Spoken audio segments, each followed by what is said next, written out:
Welcome to Between a Left and a Hard Place. I'm Catherine Devine. I'm a journalist, I'm a law student, and I'm a member of Gen Z. You sure are. I am Dean Charles. I'm your local boomer, grumpy boomer, businessman, and we're here to talk to you.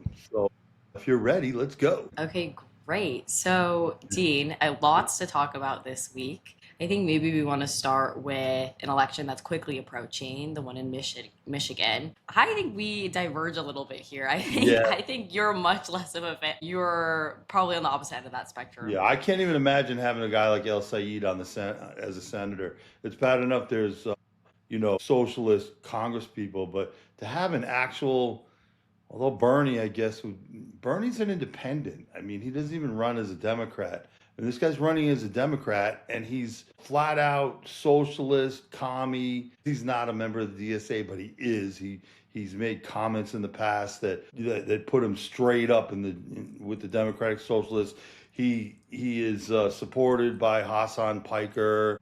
He's clearly endorsed by the Squad and the Socialist Party and the Democratic Socialists of America. He's a Muslim guy. Michigan has one of the highest Muslim populations in the country. Dearborn is a Muslim city. His whole thing, which I have a problem with, is Israel. He's like, why do you want? Every sentence out of his mouth is, we're sending American money to Israel, and Israel spends all the money that we give them here in the United States. But Israel is the central focus of his campaign, and he's winning. And I don't know if that can I translate to the general. I have to disagree with you on almost all points there. Really? One, I don't think I stand by he's not a member of the DSA because I think this is a logical fallacy. These DSA candidates support him, but just because a DSA candidate supports you doesn't mean you're a member of the DSA. And then of course, like you can think, oh well, maybe he's just saying that to play towards a more middling Michigan base. Michigan's a purple state. But then to that point, I would say he talks a lot about why he's not a member of the DSA. He talks about that he identifies as a capitalist, that he sees what capitalism can do. But he just also, because he sees like the pros and cons of capitalism, he thinks that there should be a little bit more of a helping hand through a capitalistic system. I think he's, economically populist but not socialist, and I think his message focuses very heavily on affordability, and that's what the DSA candidates really like. Well, they like Don't think Israel. Israel. What? They Sorry, like what was it? Israel fans. They like his Israel stance. Yeah. Sure, but I think one of the issues with the Israel stance, I think the main issue is not purely the fact that we're giving funds, but more that we are funding illegal war activity in a war that is inhumane and breaking all sorts of ICC Yeah, see, protocol. I I don't think get that either. that is a moral and ethical dilemma. But the focus on Israel is a problem because you understand that. Let's just take Russia and Ukraine, for example. Do you think there's any difference between a Russian mother whose 19-year-old kid is sent to war and dies, and a Gazan baby's mother? Do you think that that there's any difference in how they feel about their kid dying? I mean, I don't think that's relevant because I don't think it's, Why? of Why is course, that not relevant? because it's a political question, not an emotional No, question. it's 100% an emotional question. Is there any difference? So I'm saying your question's an emotional question, but the question of giving funds to Israel is a political question. Yeah, Yeah, at the end of they talk about the war in Gaza and the genocide in Gaza, and there's just as good an argument that it's not genocide than that it is. And Russia and Ukraine, 1 million people have died in Russia and Ukraine. 1 million. No one gives a shit about it. The intense focus on Israel makes no sense. Israel has the right to defend itself, and I'll never back down from that either. And is the response to what happened to them, or did they overdo it? I don't know. one, the Russia-Ukraine conflict started in 2014. So we're way later in that development. So we can't compare the point we are now with Israel to the point we are now with Russia, Ukraine. Second of all, we're supporting Ukraine in the conflict. We're supporting the country being attacked. And with Israel, Gaza, Yeah, we're supporting the yeah. country attacking. But back to El Said, I don't think Israel is his number one issue at all. I think his number one issue is the healthcare system. I mean, he's a physician, and I think when he talks a lot about how healthcare was his motivation to get into politics. Because I understand why it's beneficial for the US to have Israel as an ally, but I think the issue that Al Said has with Israel, and the issue that a lot of politicians have, isn't that Israel does not have a right to exist. There's only one reason why It's Israel has the right to exist. One. You know what it is? Forget about the past. There's only one reason why Israel has the right to exist, and people don't want to acknowledge it, but it's the truth. And that's their nuclear bombs. Without their nukes, they would be overrun. Everyone would. The Arab states have tried to attack, so many times, that eventually they would be able to do it, except for one thing, the nukes. It's the only reason. Same with North Korea. North Korea, Israel's going to need to go North Korea. They're going to do the same thing that Kim Jong Un does. Kim Jong Un says, "Look, we made nukes so that we get respect." He said that straight out, and he said, "Now we have nukes." He said, "Anybody screws with us, we're nuking you. Period. Don't even think about it because we're just going to nuke you." And that's what Israel's going to have to do too. Because nobody wants, now even in the United States, if the socialists take over and the United States doesn't support Israel, the second a Democrat, I saw a thing with Hassan Piker the other day, he said 100% chance that the Democratic nominee for president in 2028 will not support Israel. Whether that's true or not, I don't know. Israel doesn't even have support of the United States. Where is that going to leave them? What do you think they're going to do? What do people think never again means? Because I don't think people get it. Seriously, it's not.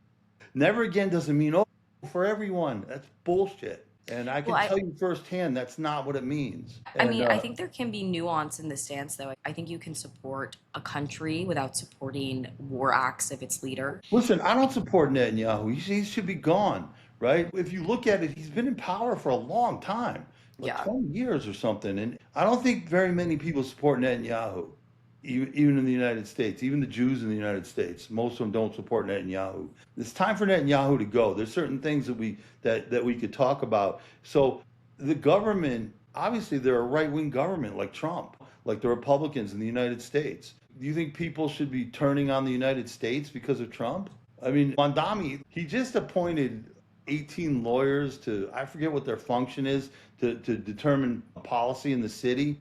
And New York City has 50% Jewish lawyers, 50% or something. And the odds of appointing 18 lawyers and none of them Jewish are like, one below, 1/10 of 1% or something, if you're just randomly picking lawyers. Every action he takes is Well, I challenge that because you're not, when you pick any person for any sort of group, you're not randomly picking, you're pre-filtering, and there could be like correlation to all that. I think that's a dangerous like well, but if theory. you're talking about diversity and inclusion, like if he made it all white, everyone would say something. And I'm gonna bet that after the election, he fires Jessica Tisch. I mean, there's just no way. She's the Jewish police chief. I'm I just hesitant to give any merit to those narratives because they're all conjecture. And I will say this, like They're not Mamdani, conjecture. I The actions, you just look at the actions. Actions speak louder than words. That's not conjecture. To me, it's naivete. The Democratic Socialists are being naive. If you read the Democratic Socialists of America political platform, it says it in there. They don't like white people. They're anti-white colonial. They think white colonialism is the root of all evil in the world. That's what they believe. It's in there. Read it. I mean, and then everything that woman that was on Fox, where they said, "What do you think of prisons?" No, gotta go. What about defunding the police? Definitely defund the police. That's all. Everything there is in the Democratic Socialists of America political platform. It's not hiding. They have it in there. And along with that is one of the most racist documents I've ever read. Anti-Israel, anti-Jewish, but really anti-white colonial. Straight white men are at the bottom of the list. If you're a gay guy, if you're gay and white, you kind of get a pass, right? Because they support LGBTQ rights, which is strange because when they take over, I mean, this is the Iranian playbook. The Iran played this exact scenario. That's how the IRGC got to take over. That's why the mullahs got to take over in Iran because they portrayed the Shah as like rich elite who took all the money and didn't care about the poor people. But they had basically a capitalistic system. Women were free. People were free. I mean, you've seen pictures of Iran before when the Shah was in charge. And then the mullahs took over and it became a radical Islamist country. And they had the same playbook. They went to the colleges, convinced the college kids that the Shah and these elitists were taking all the money and they weren't giving them anything. There was no future for them and blah blah blah blah. And then you know what happened when they took over? They killed them all. They said Yeah, you turned on your own government, I so what mean, you're going to turn on us too? Kill them. I just really push back on these like Islamist labels because I think these are like very strategic political attacks rather than like rooted in actual policy positions or like political ideology. And I think it just detracts from Well, the actual it's meat just the of. difference of socialism versus capitalism. Do you want to become a socialist country? Hassan Piker dresses like Mao. He looks like Stalin. Have you ever seen pictures I of mean, Stalin look, and I do not like Hassan Piker, but I will you know? also say But he's the just leader of the DSA. but it He's and the yes, outright leader of the DSA right now, more than ALC. but I will say this. So Al Saeed has gotten a lot of flack for going on Piker's show. But he did address that and he did say that Piker goes up there and campaigns for him. He was just up there recently. He's not. Hassan Piker was up there campaigning for him not that long ago, and I he's mean still campaigning for him. his response when he got pressed on it was that he just said Democrats need to engage with with larger online audiences rather than like avoiding Then controversial it's Israel, platforms. Israel, and I heard him give this speech about how I grew up with Jews and I like Jews and blah blah blah, and trying to get the Jewish vote. I don't think the way forward is to just turn the coin over. And you and I have talked about this, but Hmm. Trump is one side of a coin, and it's obnoxious. There's certain policies of Trump's that I support. I mean, he's going too far, and I said this for years. I said it on my radio show in Las Vegas, and I've said it on the internet. I talked about it here. That if Trump went too far, I was worried that you're going to get the flip side of the same coin in the DSA, AOC, and so on. And that's what's happening, and it scares the shit out of me, to be honest with you. Knowing history and knowing what people have gone through in other countries, whether it's Russia or Cuba or Venezuela or China, and seeing what's happened and how that's manifested even over time. It's not what guys like me were working for. Somehow we screwed it up. We let this happen. I feel like my generation kind of let this happen somehow. And I don't understand how or why. But to me, it's a calamity. The DSA starts to get more power, and maybe it's just a fad. I don't know. But all I know is Trump himself said Qatar is going to be spending $1.3 trillion in the United States or something. He was in Qatar, or he was somewhere in the Middle East, and the crown prince of Qatar was sitting there. He says, Qatar's agreed to spend $1.3 trillion in the United States. Well, where do you think they're going to spend that money? Right? They're putting $5 billion into the campaigns of Tucker Carlson and AOC for president. That's a lot of money. Money's going to be coming in. No one's saying anything about that. You don't hear anybody talking about that. They just say, oh, Israel, or AIPAC, AIPAC isn't money from Israel. AIPAC's people in the United States that donate to a PAC that supports Israel, that wants people to support Israel. And you can complain all you want about that. That's fine. But there's a million PACs. And I don't agree with a lot of them, not just AIPAC. Yeah. So look, I just want to quickly back up. I don't think Al Saeed's main focal point of his campaign is Israel. I do think it's healthcare and affordability. I do think that those are like relatively common economically populist goals that the MAGA also co-ops. I mean, that's what was the cornerstone of Trump's campaign in many ways. But I will say, talking about the flip side of the same coin, I know that if you had to pick DSA or Trump, you'd pick Trump. I Yeah. would definitely pick DSA. People, a lot of independents like me. And Mhm. it's funny because I watched a video by I can't remember the name of the website. It's an independent website and think tank based out of DC, and they did a whole video on what part of the independent slash moderate vote on both sides you need to win. Mhm. And it would be surprising that El Said does win, which it looks like he will. He's way ahead in the polls on Kalshi and Polymarket. He's way ahead, and so imagine he's going to win. And so, but to win in the general, he's going to need an extreme amount of the independent vote. And I'm Mhm. not sure that that's possible in Michigan.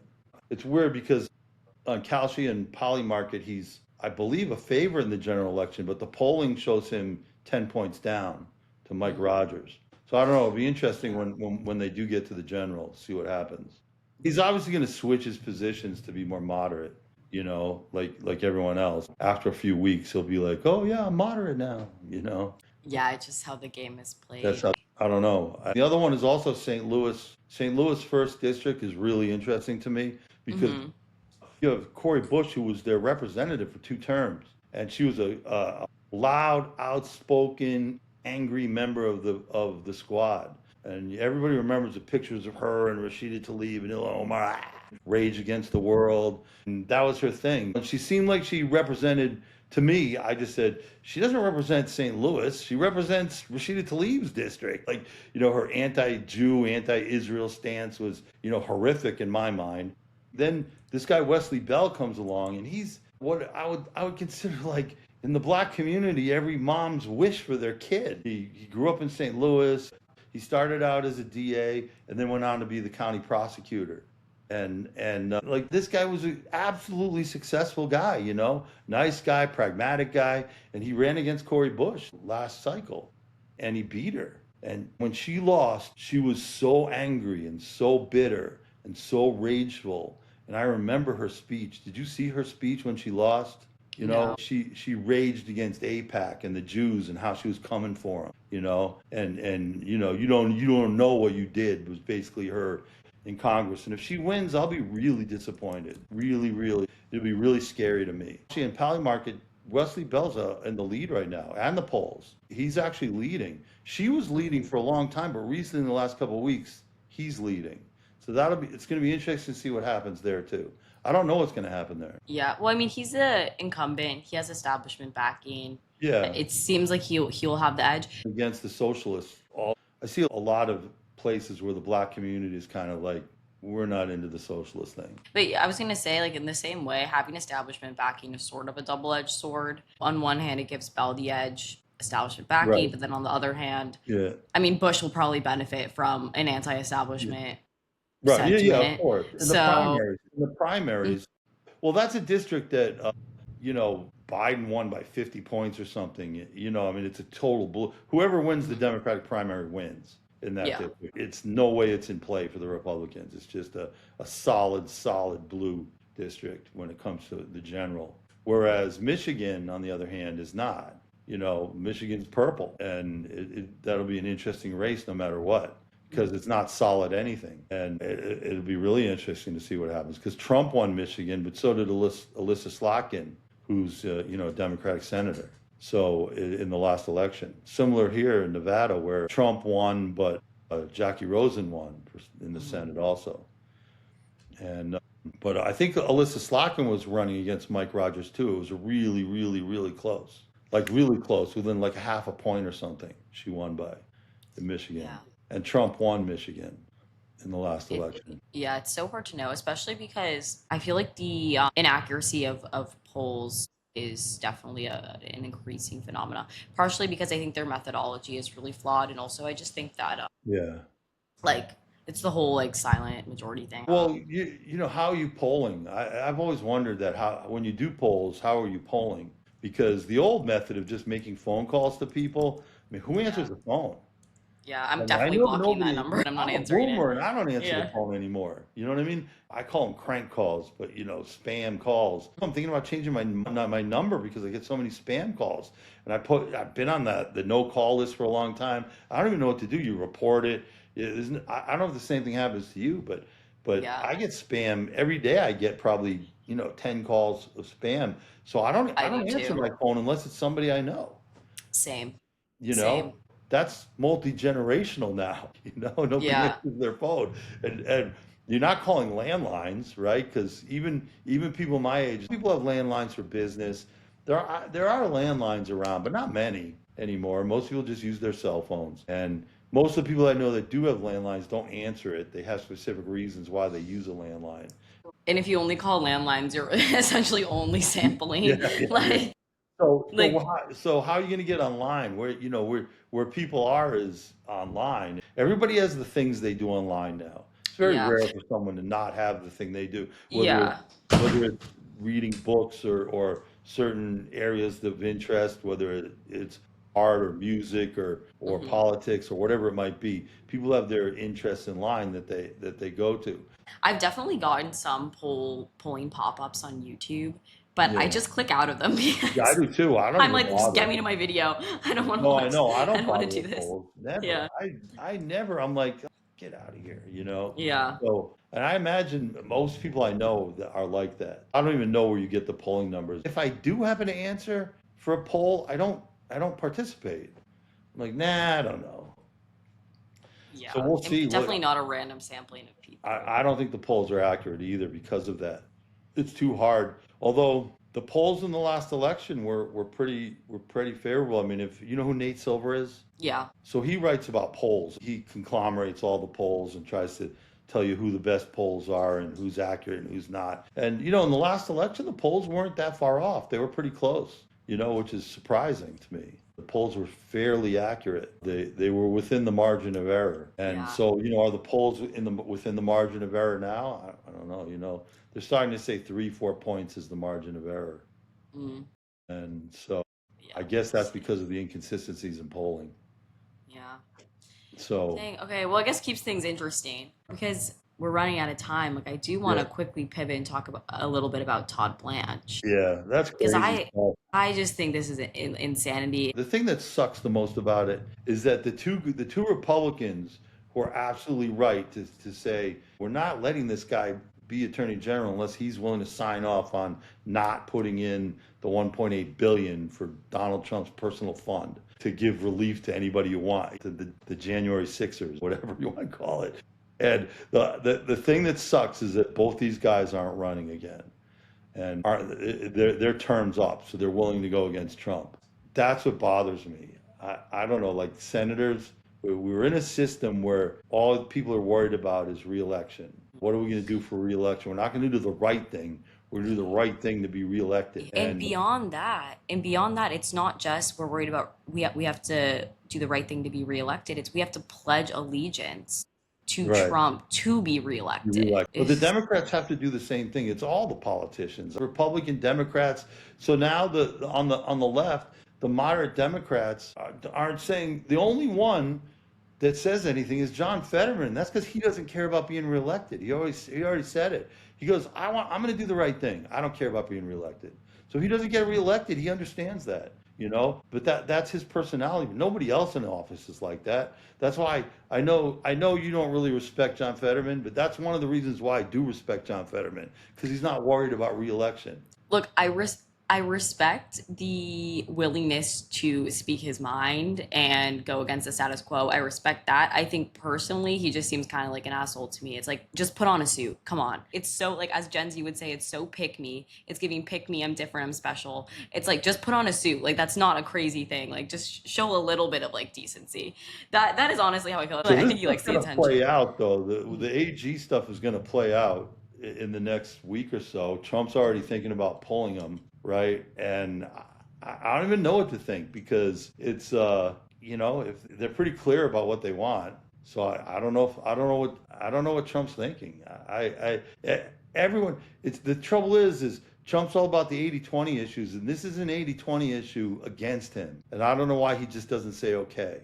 Because I mean, I think it's obvious. He clearly needs this immunity because one of the big things right now is the IRS immunity, and it's like I think it. I mean, I think he's like outing himself. Like, why do you care so much? yeah, I What are guess you hiding? he's enriched himself and his family like incredibly during this presidency in the last year and a half. I mean, to the tune of billions and billions. And everybody knows it. And I don't know. I don't even know what to say. All the Republicans know it. You know, nobody doesn't know it. So but they have to be ashamed of themselves as far as like how hard they came down on Hunter Biden. And Yeah. Hunter Biden, he's broke and he's going on all these shows to make money. He's been on with Nick Fuentes and Candace Owens because they're paying him. He's like a 1.8 million in debt or something from everything that happened to him.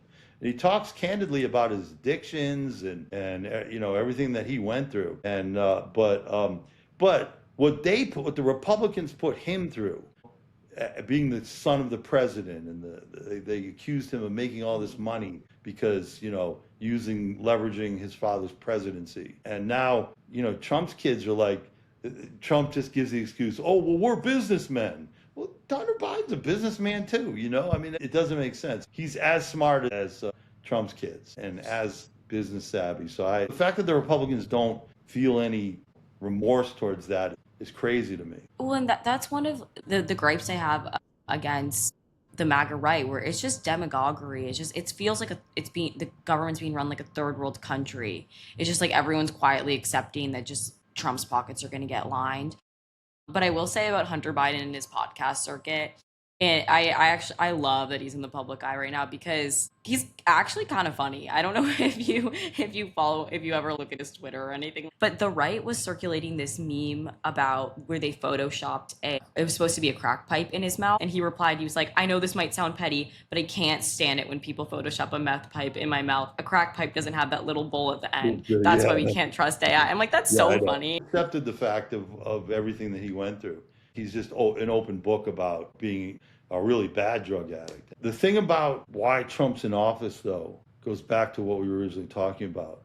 Because the Democrats screwed up so bad in 24 that Trump got elected again. I mean, I didn't think it was even a remote possibility until Biden announced that he was running again. And as soon as he did that, I'm like, it's over. I said it on the air. I can't believe it. Like, he said, I'm a bridge to the next generation. I'm just a bridge to beat Trump. Biden said that in his campaign. And everybody knew. It wasn't that hard to tell that he had diminished capacity, right? And then he announced he's running again. My friend who I do the radio show here in Vegas with, who's, a Republican, I'm like, you guys just won. I mean, if Trump wins the nomination, it's Trump again.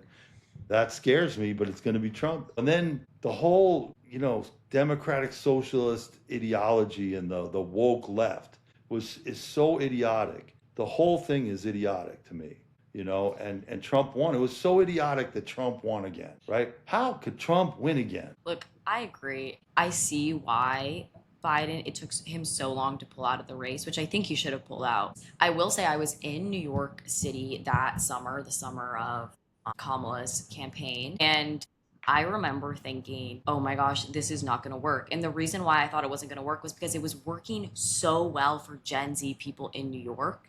I was like, and Gen Z people in New York are not representative of the country. Right. She was doing the Brat Summer. They're more representative now than now, yeah. But they were doing the Brat Summer, like Charlie XCX branding, all that stuff. And all I'm going to say is that this is conjecture, but I do think that has her daughter-in-law, I guess. Yeah, I know who you're talking about. Yeah. Her husband's daughter. It feels like she tapped into a very small segment and it worked super well. But I think it was like depth and not breadth. And I just remember being very worried because I'm like, I doubt that a Brat Summer is going to work on the majority of Americans. My parents have no idea what she's talking about. The presidency is about 7 states. Mm-hmm. And it's still about 7 states. And those 7 states are not Brooklyn. Yeah, are not Brooklyn in vibe. Yeah. It's Arizona, Nevada, Michigan, Wisconsin, Ohio, Pennsylvania. That's it. North Carolina. And it's just about those 7 states. And Trump won them all. He won all the swing states. Oh, Georgia. Did you say? Oh, Georgia, right. Yeah. Georgia's the other one, yeah. He won all 7. Yeah. Right? Florida's been red. Florida was blue at one time, but it's been red for a while now. Pretty solid red. And I don't think you're turning Florida or Texas anytime soon. But I guess you never know. So states are what they are. I don't think any state's flipping except for those 7 states which do flip. Yeah. I know Nevada's really close. Where I live, really close. Like it's 50-50. And the governor is Republican and the 2 senators are Democrat. This state can definitely go either way. So anyway. Well, we'll see. We're going to talk again on Wednesday after the primary day, and we'll see what happens. So, yeah, do you want to place your bet now? On what? On the primary? I'll just go with the prediction markets, and I'll say, El Said's going to win and Wesley Bell's going to win. I don't trust the polls that much, and the prediction markets have been pretty accurate. I don't know. We Yeah. haven't even mentioned who El Said's running against. What's her name? Stevens, I Yeah, know. Haley I mean, that Stevens. tells you everything You you need know, to know. yeah, In I know. every We're article, always she talking gets about like this one woman. We never paragraph. mentioned her. It's kind of funny. We'll be back in a few days to talk about the results. We had some good conversations. We'll talk on Wednesday, and we'll Okay. see. Yeah, we'll see if you're happy or sad about the results. Okay. You Okay. too. All right. Bye. Thanks, Catherine. Bye.